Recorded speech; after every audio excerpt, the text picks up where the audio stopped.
Todo encontro encontras consigo mesmo. Não há ninguém lá fora, não há outros, só espelhos.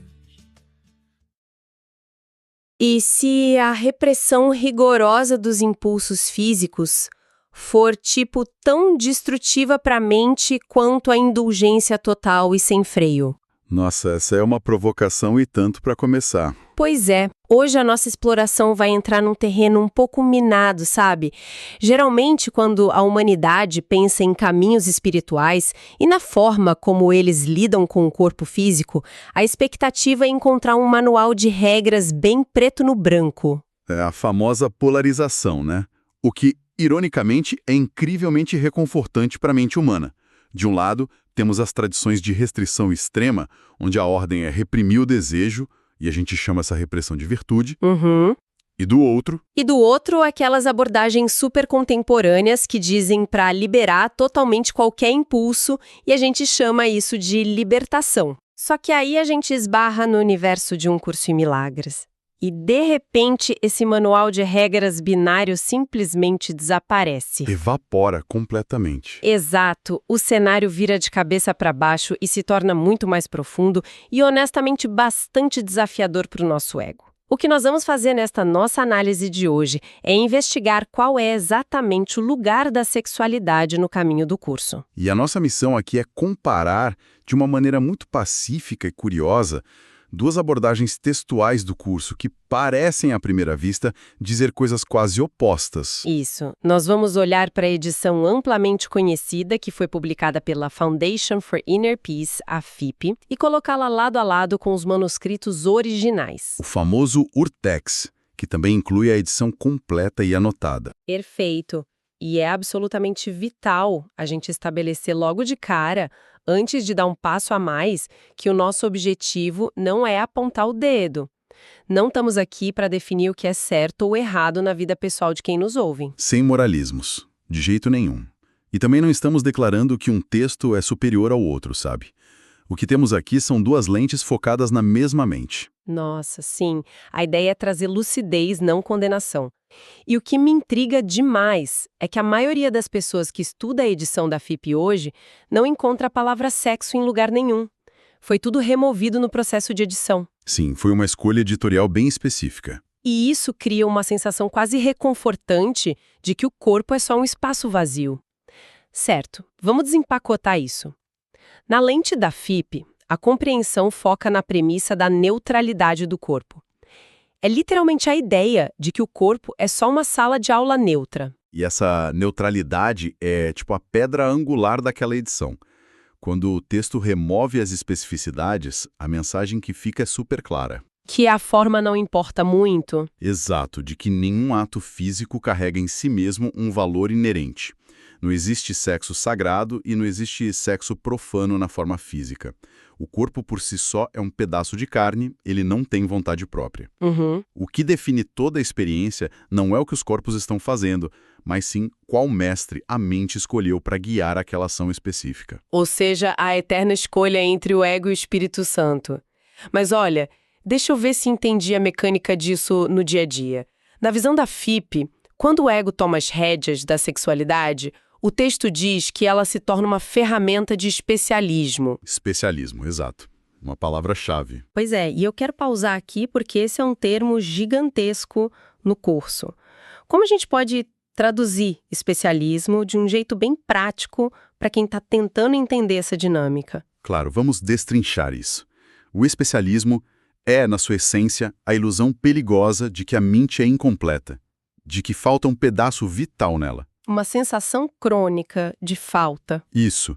E, a partir dessa escassez, a mente conclui que precisa extrair algo exclusivo, algo especial de outra pessoa para finalmente se sentir inteira. Quando o ego usa a sexualidade através dessa lente do especialismo, o parceiro deixa de ser visto como uma alma igual, um irmão, e é rebaixado a um instrumento. Um instrumento para tapar um buraco existencial. Sim, é uma tentativa de anestesiar o medo da solidão através do atrito físico. Ou pura e simplesmente para extrair prazer e validação de identidade, sabe? Aquela coisa de, se essa pessoa me deseja, então eu tenho algum valor. Exatamente. E onde existe essa necessidade absurda de preenchimento externo, o que fatalmente vem a tiracolo? O pânico. O medo esmagador de perder aquela fonte de prazer. O ciúme, a ansiedade de não ser suficiente, a relação vira uma transação comercial fria. Há sempre uma exigência velada de que o outro tem que entregar algo para manter a máquina funcionando, né? Faz muito sentido. É uma dinâmica pesada. Mas a alternativa do Espírito Santo muda completamente esse cenário, certo? Porque a sala de aula neutra, que é o corpo, ela continua lá. Sim, o palco é o mesmo, mas o diretor da peça muda. Quando o Espírito Santo reinterpreta o propósito dessa mesma relação, o foco central abandona aquela pergunta egoísta. Aquela de o que eu posso extrair dessa pessoa para me sentir melhor. Essa mesma, e passa a ser como nós dois podemos usar esse espaço de intimidade para aprender a perdoar e a remover as barreiras que colocamos contra a presença do amor. Gosto de pensar nisso usando uma analogia. O sexo, sobre essa ótica neutra da FIP, seria como um idioma. O português, o inglês, o mandarim. Ah, interessante. O idioma em si é completamente inofensivo e neutro. Exato. A grande questão é o que está sendo falado através dessas palavras.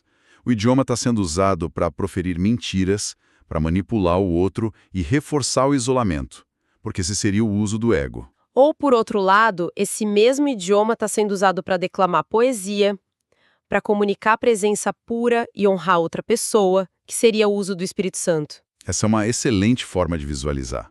A pergunta deixa de ser aquele velho dilema paralisante moralista da religião, tipo, devo ou não devo ir para a cama com alguém? E passa a ser uma investigação interna profunda. Isso.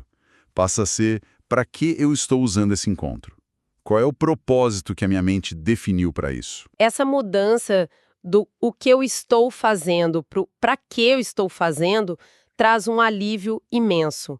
Não pede que a pessoa negue o corpo. O que acontece é que, se o foco muda, a prática na forma pode até continuar, mas aquele peso existencial simplesmente desaparece. Desaparece totalmente, porque não é mais uma tentativa desesperada de encontrar a salvação cósmica através de um orgasmo ou da aprovação de outro corpo. O peso da expectativa cai por terra. Ok, mas é justamente aqui que a nossa análise bate numa parede muito interessante.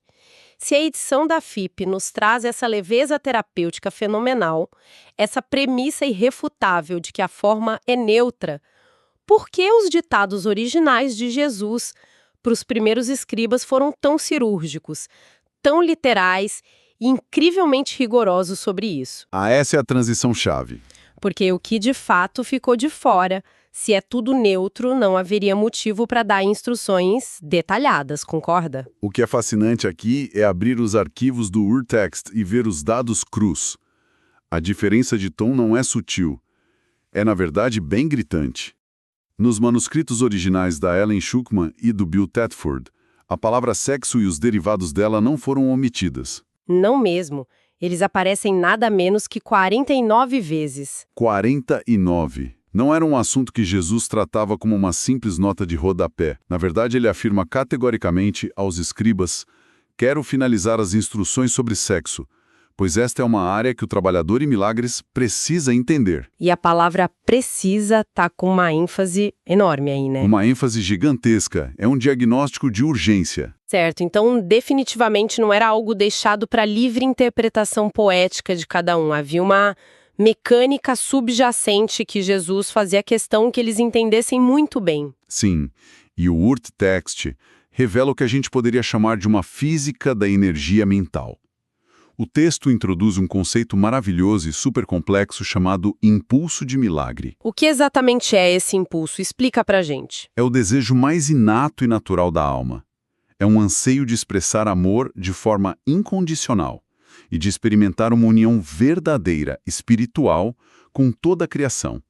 É uma energia mental puríssima de extensão. Ok, uma energia de expansão do amor. Mas onde a coisa desanda? O problema começa quando esse impulso tenta se expressar e esbarra numa mente não curada. O texto descreve que o impulso bate em uma cobertura densa de distorções egóicas. E essa cobertura densa seriam aquelas barreiras clássicas que o curso menciona? Tipo a crença na separação, o medo de Deus, a ideia de que somos apenas corpos isolados num universo super hostil. Precisamente. São os escudos de defesa do ego.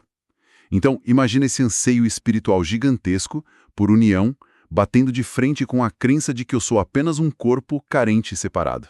Nossa, é um choque de realidades. Total. A energia do milagre não desaparece, porque a energia não se destrói, mas ela é drasticamente rebaixada e distorcida.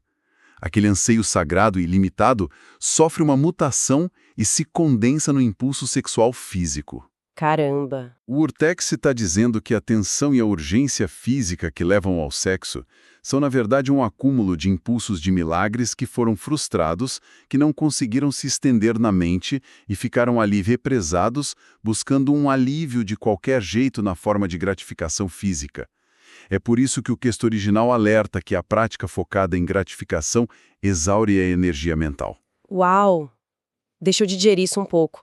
Quer dizer que, quando surge aquela atração avassaladora, aquele desejo alucinado de preenchimento no corpo de outra pessoa, a mente está na base de tudo, experimentando um milagre que descarrilhou? Exatamente isso. É a definição clínica de uma confusão de níveis. A mente quer a união com Deus, mas o ego traduz isso como eu preciso do corpo daquela pessoa urgentemente. É uma tradução muito barata, né? Muito barata. E o manuscrito vai bem fundo nisso, analisando até mesmo a questão das fantasias. No Urtext, Jesus afirma de forma muito direta que as fantasias sexuais são sempre destrutivas e exaurientes. Pera, pausa aí. Sempre destrutivas. Isso soa incrivelmente severo, para não dizer quase dogmático. A psicologia moderna passa décadas nos ensinando que a fantasia é uma válvula de escape saudável, um espaço seguro de imaginação que não machuca em alguém. É a visão comum. Então, como um texto voltado para a paz mental justifica uma postura tão extrema contra algo que acontece apenas dentro da cabeça de alguém? Olha, essa é a reação natural ao ler isso pela primeira vez. A gente se assusta, mas precisamos entender o como e o porquê desse mecanismo funcionar assim. Por que a fantasia exaure energia? Porque o curso ensina que pensamentos não são neutros. Nenhum pensamento é neutro, verdade. Quando a mente cria uma fantasia focada em gratificação pessoal, ela pega um irmão que é uma alma soberana, divina e inteira e o recorta, reduzindo ele a um mero objeto de consumo. A soberania do outro é roubada no teatro da nossa mente.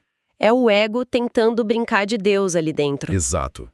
Criando um pequeno universo particular onde os outros existem única e exclusivamente para servir às necessidades e carências de quem fantasia. O fato de ser só em pensamento não anula a intenção de usar o outro. Essa tentativa oculta de subjugar um irmão é um ataque direto à realidade.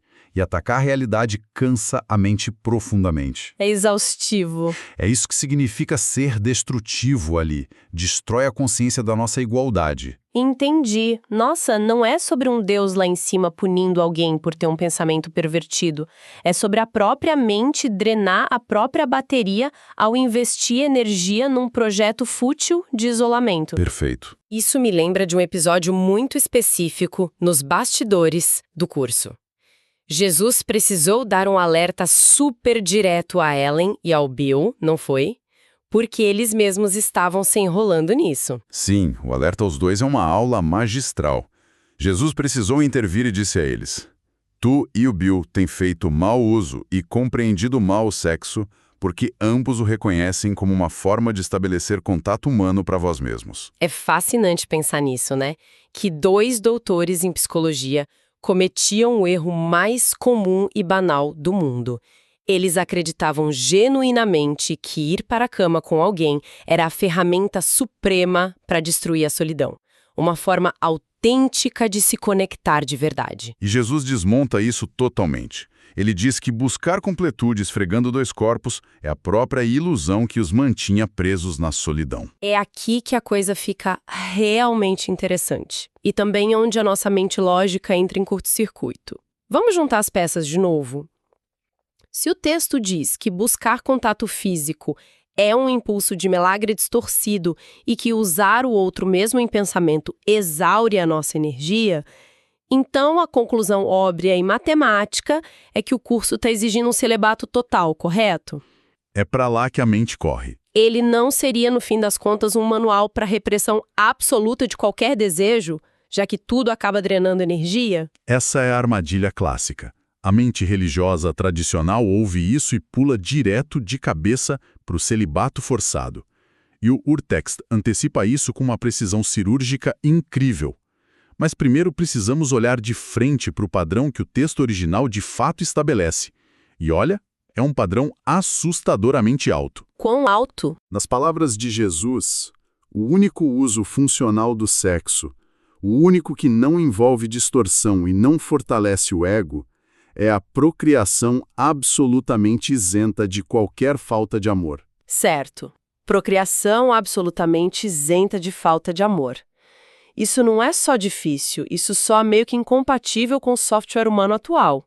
O ego está sempre envolvido de alguma forma, mesmo que seja mínima, nas nossas interações. É um padrão de intenção tão excepcional, tão focado em ser apenas um canal para outra alma ter uma experiência de aprendizado no mundo, sem misturar com carência pessoal nenhuma, que Jesus aponta para sua própria mãe.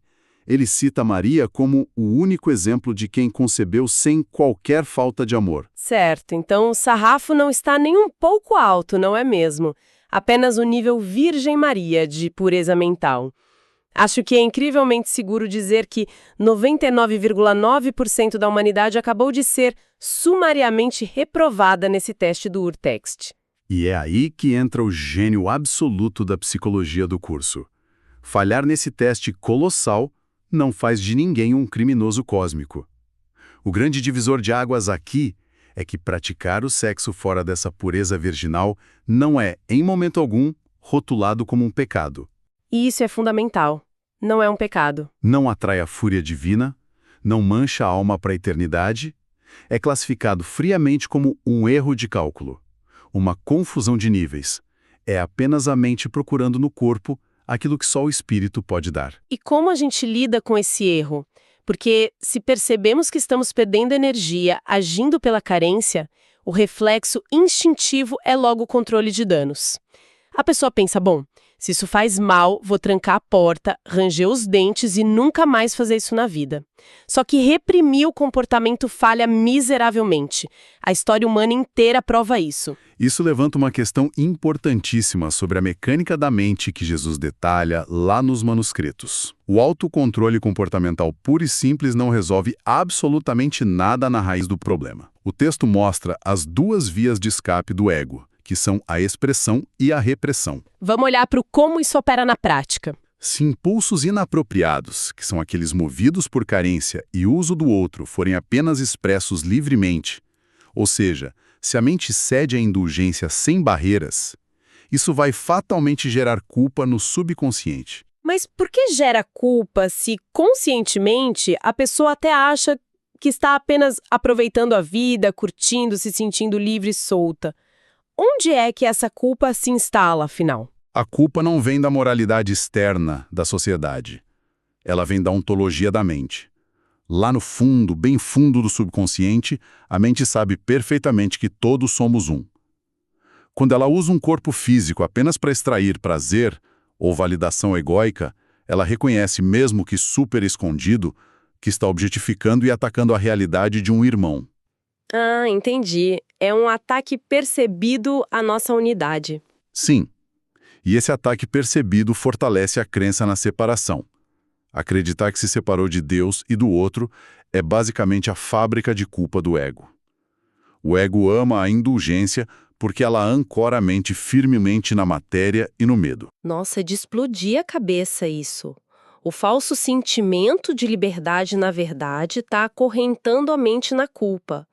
Mas, por outro lado, se a escolha for aquele celibato forçado que mencionamos. Se a escolha for pegar esse impulso gigante e simplesmente negá-lo através da força de vontade brutal do ego, sem que a mente tenha sido curada do medo antes, o resultado que o curso mapeia é a depressão. Depressão mesmo. Sim. Lembra que o impulso original era uma gigantesca energia criativa de milagre? Se essa energia bate na distorção sexual e logo em seguida encontra um muro de concreto armado de repressão moral, ela não evapora magicamente. Ela tem que ir para algum lugar. E ela volta contra a própria mente. A privação cria um estado interno crônico de escassez e tristeza. A mente fica exaurida não pela expressão, mas pelo esforço monumental de manter as comportas fechadas a todo custo. Olha, deixa eu usar uma analogia para ilustrar essa catástrofe da repressão. Tentar lidar com o desejo apenas travando o comportamento é como pegar uma panela de pressão fervendo, em fogo alto, e tentar resolver o problema empurrando uma tampa de chumbo contra ela. Nossa, bela imagem. É possível até você conseguir impedir que o vapor escape por um tempinho ali na força bruta. O exterior da panela parece super calmo, intocável, até bem virtuoso, mas a tensão lá dentro está aumentando perigosamente. E é isso que gera a depressão e o bloqueio criativo severo que o texto fala. O mecanismo subjacente, que é aquele fogo do medo, a crença aguda na separação e a carência de afeto, continua completamente aceso sobre a panela. Exatamente. O curso meio que grita que é preciso apagar o fogo na mente e na válvula certa, em vez de passar a vida inteira brigando com a tampa, no nível do comportamento visível. Brilhante analogia. E é por isso que o milagre é sempre descrito como um autêntico energizador. A verdadeira mudança de percepção apaga esse fogo debaixo da panela e induz a paz real, uma paz que nunca cansa. Diferente do sexo indulgente? Muito diferente. O sexo indulgente, nas palavras bem afiadas do Urtex, traz apenas um relaxamento que induz ao sono físico. Ele dá a falsa ilusão de apagar o fogo porque solta um pouco do vapor da panela por alguns minutos. Mas o medo e a sensação de vazio existencial voltam logo em seguida, exigindo que o ciclo exaustivo se repita eternamente. Então, tendo mapeado minuciosamente os perigos de focar apenas no nível do comportamento, seja a indulgência irrestrita que fabrica a culpa subconsciente ou a repressão de ferro que resulta em depressão profunda, a pergunta de $1 milhão aqui é: como reconciliar essas duas montanhas de informação? É o grande desafio. Como pegar a praticidade pacífica e leve da visão da FIP, que a gente adora, e cruzar com a precisão diagnóstica quase assustadora do Urtext. Se conectarmos isso ao quadro geral da espiritualidade e da proposta do curso, percebemos que eles não são textos inimigos. São, na verdade, os remédios complementares perfeitos para as duas maiores ciladas da nossa jornada. Como assim? Pensa bem.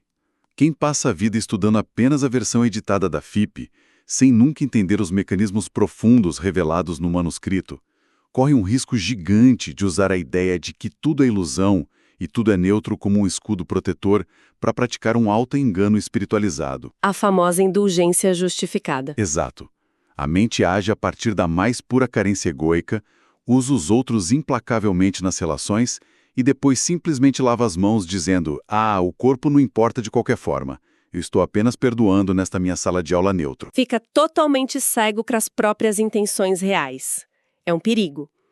E, no outro extremo, se a análise ficar presa apenas à rigidez milimétrica do Urtex, sem absorver profundamente aquela base de zero condenação da FIP, o estrago é igual, até pior. Muito pior. A mente vai pegar essas informações funcionais sobre como o sexo exaure energia e transformá-las numa arma letal contra si mesma, concorda? Vai criar uma paranoia terrível de cometer erros, tentar instituir regras monásticas à força na própria rotina e viver num terror constante dos próprios desejos naturais. Sem dúvida. A síntese magistral acontece de verdade quando a gente honra o papel de cada material.